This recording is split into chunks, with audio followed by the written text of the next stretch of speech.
Allez, bonjour à tous, j'espère que vous allez bien. Aujourd'hui, on va faire une analyse du marché, on verra BTC dans un premier temps, on prépare à notre semaine de trading, comme chaque dimanche, on regarde la clôture weekly et on voit tout simplement ce qu'on peut en tirer si on a des setups qui s'enclenchent, que ce soit sur BTC, Ether, les altcoins. On parlera également du marché US. On arrive à la fin d'année 2024, début d'année 2025 qui arrive cette semaine, une année qui passe extrêmement vite comme les précédentes, j'ai l'impression plus le temps avance et plus le temps passe vite. Donc ouais, on surveillera tout ça, bien sûr, clôture mensuelle aussi qui arrive, j'en ai pas parlé. Alors il y en a, je les vois arriver, parce que ça j'en ai déjà parlé il y a un moment, mais sur Twitter, YouTube, il y en a qui vont vous montrer cette charte. Alors ça peut être un bon filtre pour voir les personnes sérieuses, les vrais traders et les faux. C'est les personnes qui vont vous montrer comme ça cette charte en clôture annuelle sur le BTC, ça n'a aucun intérêt. À part farmer de l'engagement et buzzer, ça sert à rien, parce qu'il y a aucune raison de prendre des décisions d'investissement ou de trading sur cette charte-là, parce qu'il y a trop peu d'historique de prix, et ici sur une charte qui a 14 ans, on peut pas se baser sur 14 bougies annuelles, c'est pas possible. Mais ça peut être un petit moyen. Moi chaque année je rigole, que ce soit sur Twitter, YouTube, de voir des gens partager ça, ça me fait toujours rire, parce que ça n'a aucune utilité. Je vais commencer avec le BTC. D'ailleurs, n'hésitez pas à aller voir la dernière vidéo que j'ai faite, où je parle un peu du Bitcoin, est-ce qu'on pourrait rentrer en bear market, si c'était le cas, quels sont les niveaux que je surveille, un peu le contexte de ce qu'on peut attendre dans ces prochains mois. Je vous partage clairement mon avis. J'ai reçu pas mal de commentaires, alors beaucoup plus de commentaires positifs bien entendu, et je retiens surtout ces commentaires-là, mais quelques commentaires négatifs aussi, des gens qui paniquent un peu, ça se voit, quand on commence à parler de bear market ou de baisse, les gens ils ont du mal à l'accepter, pourtant c'est la vérité, ça arrivera à un moment, faut juste y être préparé, et ma vidéo n'a aucun but à dire ça y est c'est le bear market, ça y est le marché va s'écrouler. Comme j'explique à l'intérieur, moi je n'anticipe pas le futur, le but c'est d'être prêt à tous les scénarios possibles, et c'est ce qu'on fait à l'intérieur de cette vidéo, mais on voit que ça titille beaucoup de personnes. Et déjà, on a un marché qui est un peu baissier, les gens alors je dis pas ils commencent à en avoir marre, ça serait vraiment trop tôt pour parler de capitulation extrême, mais il y a des gens qui commencent à être tendus, et ouais, je le vois dans ce type de vidéo, et c'est vrai que YouTube, Twitter, vos commentaires, le Discord, ça me permet quand même de prendre la température et le sentiment de marché, et c'est toujours très intéressant. Donc voilà, clôture annuelle comme je l'ai dit qui arrive. D'ailleurs je partagerai mes résultats de trading cette année avec quelques trades que j'ai pris. Je vous ferai un bilan dans la Trader Letter que vous pouvez rejoindre en cliquant sur le premier lien en description. Vous arrivez sur cette page, il y a juste à inscrire ici votre adresse mail, et chaque dimanche je partage de la valeur, que ce soit trading, investissement, crypto, dans le but de vous aider, de vous accompagner, et que vous soyez tout simplement meilleur chaque semaine. C'est entièrement gratuit, je vous mets le premier lien en description. Alors je commence par le BTC, il va faire une clôture weekly qui est pas la clôture weekly la plus bullish. Maintenant on arrive quand même sur support, mais pourquoi c'est pas la clôture weekly la plus bullish? Parce que on a eu ici une tentative de réintégration et de poussée par les acheteurs, qui est caractérisée par cette mèche là qu'on voit ici, une mèche qui est beaucoup plus grosse que le corps de la bougie. Donc une tentative de break par le haut qui a été rejetée par les vendeurs. Donc c'est pas la clôture la plus bullish, parce que là dites-vous que à ce niveau-là, on a des acheteurs qui sont piégés, des acheteurs qui ont la tête sous l'eau, et comme je dis, c'est pas la chose la plus bullish, c'est l'inverse de ce qu'on a fait là. Vous voyez ici, tentative de break par le bas des vendeurs, rejet par les acheteurs, et ça c'est clairement une pattern qui est bullish. Et après on a enchaîné deux semaines de hausse. Donc ouais, c'est pas en général ce qu'on veut voir sur ce genre de clôture. Maintenant, moi je regarde surtout la vue daily, celle qui m'importe le plus à l'intérieur de ce range là. Et on est toujours à l'intérieur du range qu'on avait identifié déjà depuis un moment, où je vous avais dit, vous pouvez regarder mes précédentes vidéos, je supprime rien, et tout est consultable, comme un journal de trading, ça m'aide moi aussi, ça vous aide vous, et voilà, c'est là l'importance d'avoir cette discipline depuis maintenant 2 ans et demi, je fais une vidéo chaque jour, et ça permet tout simplement d'avoir un suivi régulier sur le marché. Et depuis qu'on a réintégré ce niveau-là, je vous avais dit, le fait de repasser en dessous des 101 200 $, et on avait quand même un signal assez puissant du marché qui nous montre comme quoi on a un retour vendeur. Et hop, ça change pas. Tant qu'on est à l'intérieur de ce range-là, globalement, j'ai un biais neutre. Et vous voyez, c'est là l'importance d'avoir ce biais neutre et ces biais directionnels que je vous partage, que je vous ai beaucoup partagé ces derniers jours.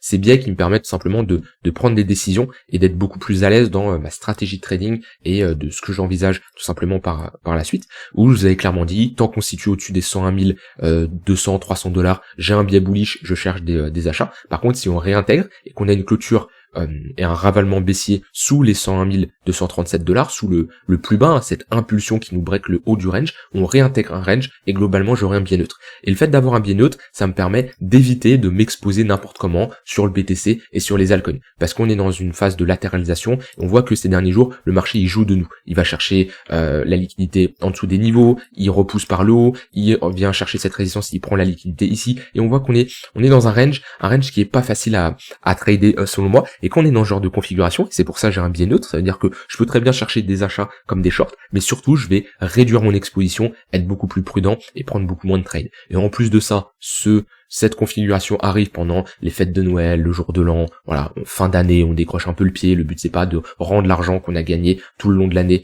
2024 en trading, donc moi c'est une pause qui me convient parfaitement, et actuellement je ne cherche pas spécialement à me positionner sur le BTC, parce qu'il est pas dans des zones qui m'intéressent. Par contre, cette semaine, clôture annuelle, historiquement, on a toujours eu pas mal de volatilité en début d'année. De mémoire, moi de mes souvenirs, on peut regarder rapidement ça. Début 2024, vous voyez, 1er janvier, on a eu quand même pas mal de volatilité dès le 1er janvier, ici avec une bougie daily qui nous enregistre un plus 5%, vous voyez après, 2 jours après, on a une bonne bougie qui nous fait un moins 10%, on a quand même un bon retour de la volatilité. Si je prends 2023, début janvier, bah voilà, ça part. Et les 5-10 premiers jours du mois de janvier, on voit qu'on fait un plus 30% assez rapidement.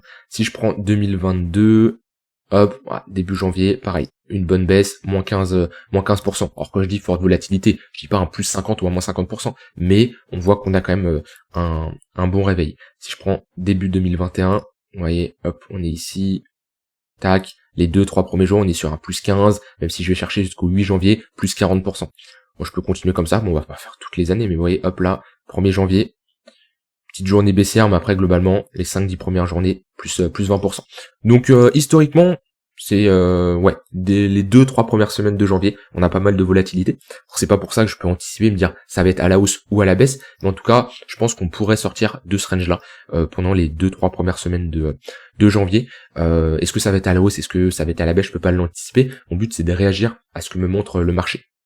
Et moi, clairement, cette up que j'ai depuis un moment, qui attend d'être déclenché, je ne sais pas s'il va s'enclencher, j'en ai aucune idée, c'est tout simplement un retour sur ce niveau de support, idéalement une prise de liquidité sous ce creux-là, revenir chercher ce creux-là, et avoir une réaction acheteuse. Si on a quelque chose comme ça, et qu'on n'ait pas de l'acceptation sous ce niveau de support, et moi je pourrais chercher des achats sur cette extrémité basse, pour au moins rejouer un retour milieu de range, 95 000 $, voir ce niveau-là, 99 000 $. Donc ça c'est le premier setup que je vais surveiller. Et si on doit aller plus bas, pareil, la prise de liquidité, 85 000 $ ici, suivi d'une réintégration, ça peut être un setup d'achat, tout en étant méfiant, parce que si on va chercher ce niveau-là, c'est-à-dire qu'on aurait alors pas ça, celui-là, c'est-à-dire qu'on aurait un 1 heure sous le 4 heures. D'ailleurs, le 1 heure qui est pas loin de cross le 4 heures à la baisse. C'est pas les signaux les plus bullish. Surtout là, on est en train de perdre le 4 heures. On a toujours le 15 minutes qui est globalement orienté à la baisse. Je vais changer de chart, on va prendre celle-ci. Vous voyez, hop. Le 4 heures qui est toujours orienté à la baisse, qui fait office de résistance. Donc ouais, on est sur un niveau de support, mais toujours dans une dynamique de fond qui est baissière avec des moyennes mobiles orientées à la baisse. Donc voilà, pas spécialement trop tradé de mon côté. J'ai toujours bien sûr ces 3 biais que je surveille. En fait, c'est des niveaux de polarité qui me permettent de déterminer si on évolue au-dessus ou en dessous, quelle hypothèse de travail je vais mettre en avant, est-ce que je vais plutôt chercher des achats comme ou bien des shorts. Après voilà, les niveaux long terme, j'en parle dans cette vidéo que je vous invite à aller voir, où là on se projette vraiment sur une vue weekly, voire monthly. Et ouais, voilà. De toute façon, mon plan actuellement, il est simple sur le BTC. Je patiente. Alors, il y en a qui vont dire, oui, non, faut prendre des positions. Moi, je trade pas pour trader. Ça veut dire que si j'ai pas de setup qui s'enclenche, je vais pas commencer à analyser 400 actifs, à commencer à aller trader le forex, qui est absolument pas mon domaine, et à tenter des choses. Non, j'ai mon domaine, je trade sur les cryptos, j'ai des setups que je surveille. S'ils s'enclenchent pas, je vais pas faire de l'overtrading, je vais pas forcer. D'accord, c'est la pire chose. Donc moi, je patiente. Et le but, de toute façon, le trading, c'est que attendre, hein. C'est que de la patience. Si vous pensez que vous allez toujours agir, il va se passer des trucs de ouf, vous allez passer votre temps à analyser et rentrer en position. Non, la plupart du temps, c'est, bien sûr, il y a une phase d'analyse, mais après, c'est patienter le temps que son hypothèse de travail sur le scénario se mette en place, et là, vous rentrez en position. Et quand vous rentrez en position, qu'est-ce que vous faites après? Et ben, vous patientez encore. Donc, ouais, le trading, c'est de la patience. Ça, vous devez l'accepter. Et actuellement, moi, je patiente. Ça fait un moment que j'ai pas pris de trade, j'ai toujours mon exposition, bien sûr, en spot. Après, bien sûr, BTC, j'ai allégé, j'en ai déjà parlé, hein, 100 000 $, voilà, c'était le niveau très intéressant sur le long terme pour alléger son exposition. Mais voilà, j'ai toujours quand même du BTC parce que je ne vendrai jamais l'entièreté de mon exposition en BTC. Là-dessus, sur Bitcoin, rien d'autre à ajouter de plus.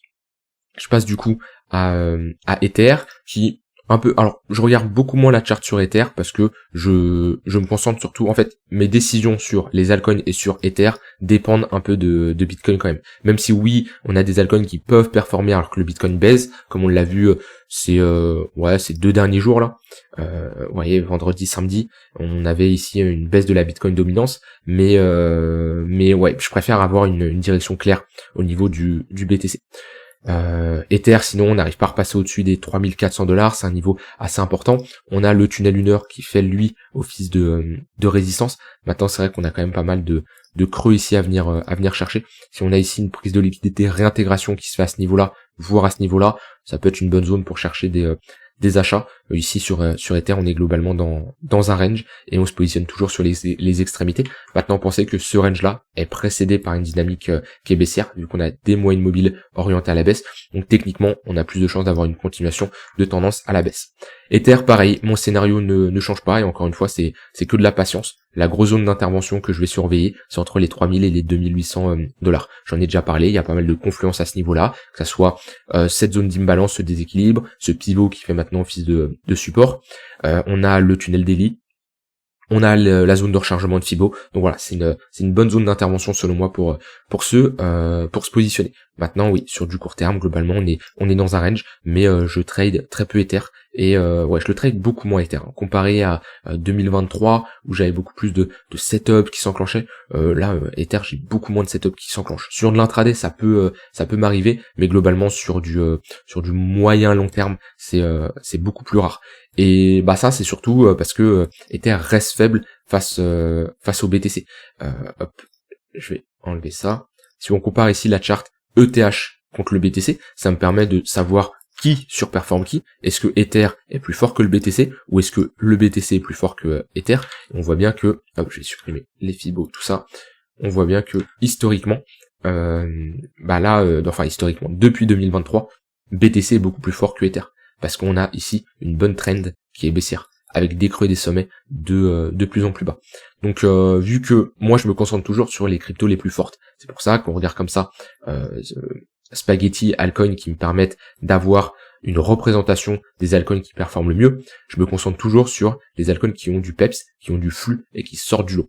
Et c'est pour ça que j'ai beaucoup moins de trades sur Ether, parce que Ether c'est pas la crypto la plus forte. Je suis positionné en spot, parce que d'un point de vue conviction du projet, des fondamentaux, etc., pour moi c'est un très bon projet, et Ether aura de quoi performer les prochains mois, les prochaines années. Mais sur du trading court moyen terme, j'ai pas énormément de setup, parce que Ether n'est pas une altcoin qui est forte, et on le voit bien sur cette charte là. Maintenant, si on commence à structurer une pattern de retournement, qu'on break, qu'on a un pullback, qu'on a un bon flux, j'aurai beaucoup plus de setup qui vont s'enclencher sur Ether que sur BTC, parce que Ether sera fort. Et je préfère me concentrer, moi, comme je l'ai dit, sur des cryptos qui sont fortes.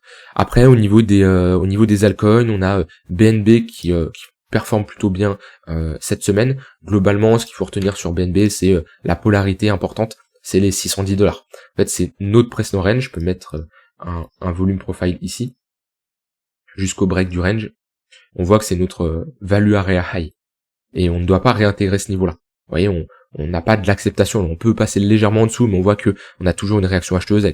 On les voit toutes les mèches ici. C'est rapidement ravalé. Et c'est là l'importance d'avoir ici des bandes qui sont bien délimitées. Le fait d'avoir un range comme ça, qui dure quand même depuis un moment, qui dure de mars 2024 à novembre 2024, donc ça fait quand même 7-8 mois à peu près, c'est une grosse phase de latéralisation. On a pas mal de prises de liquidité vers le bas, on break par le haut. Maintenant le niveau il est clair. Sur BNB, on ne doit pas réintégrer les 610 $, parce que c'est notre pivot. Si par contre on commence à repasser sous ce niveau-là, et qu'on ait de l'acceptation, c'est au moins pour revenir chercher le poke, et potentiellement le bad range. Ici, revenir chercher les 520, voire notre value area low, ici, globalement, les $530. Parce qu'un range, qu'on la break, on doit partir. On ne doit pas réintégrer. Si on réintègre, c'est qu'on a de la réacceptation à l'intérieur de notre value area et qu'on n'a pas finalement un déplacement de la valeur du prix et on se rebloque à l'intérieur d'un range. Donc voilà, ça peut être une invalidation pour certaines personnes qui se disent que si on repasse sous ce niveau-là, eh ben ils invalident leur position. Maintenant, tant qu'on se situe ici, vaut mieux chercher des achats dans le sens de la tendance. De toute façon, si je mets des moyennes mobiles, hop, pas ça, je vais le supprimer. On est dans le tunnel 4 heures, on voit bien qu'on a globalement des moyennes mobiles orientées à la hausse. Alors, sur du court terme, il y a de la dégradation parce qu'on perd le 15 minutes, le 1 heure, mais on est quand même sur des moyennes mobiles qui sont orientées à la hausse. Donc ouais, BNB c'est une altcoin qui est forte, qui est intéressante à trader. Maintenant, même si elle est forte, c'est pas les altcoins les plus fortes que j'aime trader. Actuellement, il y a très peu d'altcoins qui sont fortes. Si je regarde dans la semaine, il n'y a pas trop d'alcoins qui sortent du lot. Alors, vous pouvez sortir, aller chercher des altcoins qui sortent du lot dans le top 200, top 300, top 300, 400 de CoinMarketCap, mais vous en aurez pas énormément. Moi, il y a une altcoin qui m'a régalé. Attendez, je le reprends. Je l'ai partagé sur Discord. C'est PHA. Que je peux trouver ici. Sur cette charte là, non c'est pas celle-ci, Binance. Ouais, parfait. Ouais, j'étais rentré sur des stratégies de bottom, hein. Pattern de retournement, phase de latéralisation, ce que je vous explique, hein, tout ce que je vous explique, moi je l'applique. Vous voyez qu'on a comme ça faible volatilité, quand on a un break d'un sommet comme ça peut partir très vite. Et je m'étais positionné ici, j'avais pris mes profits à x2 et je garde toujours une exposition, c'est-à-dire je vends par palier. Et même si, vous voyez, c'était début 2024, je prends un TP partiel 3-4 semaines après et je reprends un autre TP au x4 ici. D'ailleurs, mon alerte a sonné, je peux l'enlever. Alors, je vais pas l'enlever, je vais la déplacer. Hop, je fais ça en live, tac, parfait. Vous voyez, et après, 1 an après, je reprends encore un TP partiel.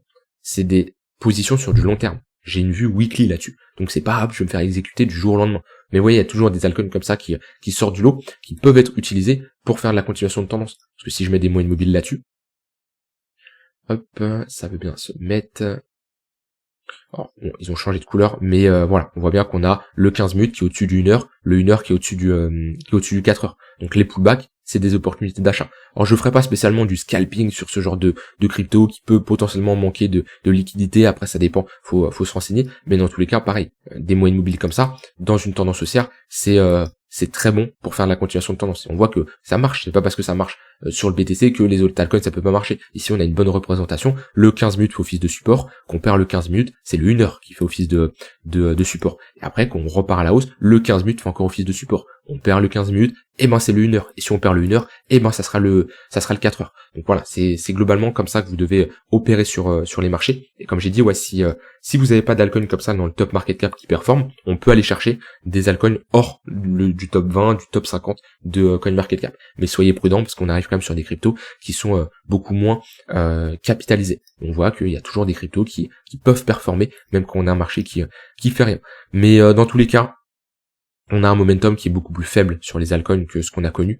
Donc pas trop d'altcoins qui partent. Vous voyez même des cryptos que j'aimais bien à un moment. Chainlink c'est beaucoup plus faible, hein. Moi je suis sorti à 100% de ce trade que j'avais partagé, TP à 50% ici, après j'étais ressorti une partie à ce niveau-là de mémoire, donc ça reste un bon trade, hein. Mais je sors de tout ça, j'ai plus de trade en cours, hein. Même à AVE, hein, qui est une altcoin qui est forte. Idéalement, il peut y avoir un trade là si on revient chercher le tunnel 4 heures avec une petite réaction hacheuse pour jouer un rebond, mais vous voyez là on était dans une tendance haussière, on passe déjà d'une tendance haussière à un range. Donc bien sûr, on reste dans un momentum haussier sur du weekly, et on voit qu'on a un peu une perte du momentum sur du court terme. Et ça pour l'ensemble des altcoins. Donc pour trader les altcoins fortes, qu'on a comme ça une perte de momentum, c'est un peu problématique. Et c'est pour ça que je ne trade pas, c'est pour ça que j'ai très peu de setup qui s'enclenchent, parce que je préfère patienter, d'avoir une direction un peu plus claire. Quitte à rentrer plus haut, je préfère prendre le risque de dire, bon bah, moi par exemple sur BTC, je reprends des trades que si on repasse au-dessus de ce niveau-là, parce qu'il faut faire une hausse de 8%, mais je peux m'asseoir sur ces 8% potentiellement, admettons on rebondit, bah quelqu'un qui s'est positionné là, il profite de cette hausse, mais moi je préfère avoir plus de probabilité, avoir beaucoup plus de conviction, et être dans le sens de la tendance, et ce qui n'est pas le cas actuellement. Donc je préfère patienter. C'est pas parce que moi je patiente que vous devez patienter de votre côté. Si vous avez des trades, des setups qui s'enclenchent, eh ben enclenchez-les, il n'y a pas de souci. Mais moi, dans ce genre de configuration de marché, je préfère patienter. Est-ce que ça va payer? Est-ce que je vais avoir raison? Je n'en sais rien. Mais pour le moment, je n'ai aucun trade en cours et en fonction de ce que le marché va me donner, je vais potentiellement en prendre, mais c'est pas prévu pour le moment et je préfère patienter. Et comme on a un marché quand même qui a très bien performé 2023-2024. Faut l'accepter. On a un BTC qui est passé quand même de 15 000 $ à 100 000 $. Donc les gens qui vont vous dire il n'y a pas eu de bull market, il n'y a rien eu, etc. c'est des menteurs, d'accord? Et si on a une correction, moi ça me surprendrait pas. De toute façon, j'ai personnellement avec mon expérience, avec ma psychologie, etc. j'ai une capacité où le marché il peut dégringoler de moins 50, moins 60%, je serai toujours là. Il y en a qui vont partir, il y en a des influenceurs que vous regardez qui disparaissent en bear market, qui vont faire de l'e-commerce, qui vont faire autre chose et qui reviennent en bull market. Moi je serai toujours là. J'étais là pendant ce bear market, on était là où j'ai commencé à faire des vidéos ensuite pendant la phase, j'ai même pas commencé à faire des vidéos en bull market pour surfer sur la hype, non, j'ai commencé en bear market. Mes premières vidéos ils faisaient 3-4 vues, personne regardait, mais je continuais, c'est pas grave. Après il y a ceux qui persévèrent, il y en a qui abandonnent, mais voilà, j'ai une capacité où le marché peut prendre moins 50%, je serai toujours là à trader. Bien sûr, j'aurai des positions en perte sur du spot. Bien sûr, quand le marché il baisse, et moi j'ai mon portefeuille spot qui baisse également. Maintenant, tout est une question de curseur d'exposition. Mais en tout cas, le marché peut baisser, je serai toujours là. Et je peux vous le dire que dans 1 an, dans 2 ans, dans 3 ans, je serai toujours là à vous faire des vidéos, je serai toujours là à trader parce que c'est ce que je fais de mieux et c'est ce que j'aime faire aussi surtout. C'est les deux choses les plus importantes. Savoir là où vous êtes bon et ce que vous aimez. On peut être bon dans un domaine mais ne pas l'aimer. Ça va pas marcher sur le long terme. Ça peut marcher un temps mais ça ne va pas marcher sur le long terme. Et on peut aimer quelque chose et ne pas être bon. Bah pareil, ça va être compliqué parce que vous n'aurez pas les résultats. Donc voilà, je vous laisse avec ça.